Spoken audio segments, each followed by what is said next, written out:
మీరు వృశ్చిక రాశిలో జన్మించారా? ఎవరైతే మెయిన్‌గా విశాఖ, జ్యేష్ఠ, అనురాధ నక్షత్రాల్లో జన్మించిన వాళ్ళకి, ఈ నక్షత్రాల్లో జన్మించిన వాళ్ళకి చాలా మంది ఈ వృశ్చిక రాశి అనగానే సడెన్‌గా ఏదో మనసులో ఒక తెలియని ఆందోళన చెందుతుంటారు. ఎవరైతే వృశ్చిక రాశిలో జన్మిస్తారో వీళ్ళకి సడెన్ ట్రాన్స్‌ఫర్మేషన్స్ ఎక్కువగా ఉంటాయి. మనసులో ఏదో ఒక ఆలోచన మనస్సు ఒక సముద్రం ఎలా అయితే తన లోతున కొన్ని వేల రకాలైనటువంటి ఖనిజ సంపద ఉంటుందో, వృశ్చిక రాశిలో జన్మించిన వాళ్ళ మనస్సు లోతు కూడా అనేక రకమైనటువంటి విషయాలుంటాయి. ఎదుటి వాళ్ళని ఇట్టే అవగాహన చేస్తారు. వీళ్ళు మనతో కలిసి ట్రావెల్ చేస్తారా? వీళ్ళు మనతో కలిసి బిజినెస్‌లో సక్సెస్ అవుతారా? వీళ్ళు మనతో పాటు ఉద్యోగంలో ఎంత కాలం ట్రాన్సిట్ అవుతారు?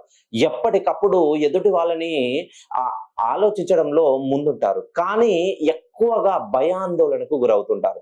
ఏ ప్రయత్నం చేసినా ఆ ప్రయత్నాన్ని పలుమార్లు జస్ట్ ఒక ప్రయత్నం చేస్తారో అది వీగిపోగానే మళ్ళీ నెక్స్ట్ వేరే దశకు వెళ్ళిపోతుంటారు.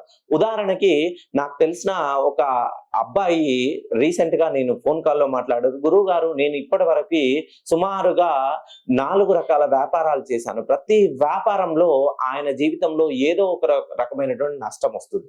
నేను చాలా మంది ఆస్ట్రాలజిస్టుల దగ్గరికి వెళ్ళాను. చాలా పరిహారాలు చేశాను.